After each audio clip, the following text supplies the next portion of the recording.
Doncs estem aquí, la veritat és que amb energia per seguir. Sí que la nit passada, no, l'anterior, vam tenir atacs que ens van suposar estar tota la nit despertes, atentes i preparades per qualsevol cosa que pogués passar.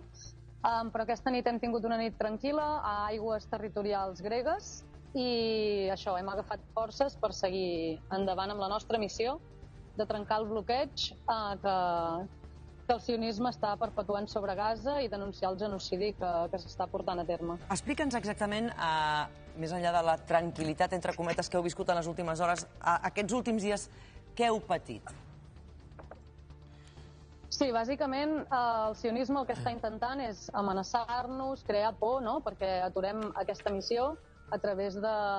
propaganda, missatges, discursos en contra de nosaltres i directament a través d'atacs, de bombes sòniques, de bombes de fum, d'atacs directes amb productes o material incendiari contra dels vaixells,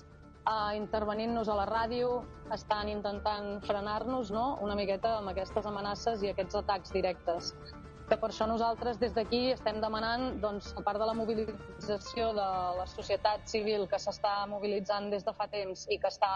a tope amb tot això, sinó també dels governs per protegir la missió, sobretot pel poble palestí, no?, que al final és l'objectiu, és poder fer aquest acte de solidaritat i intentar lluitar fins al final per aturar la perpetuació de crims de guerra i de vulneració de drets humans que s'està portant a terme allà.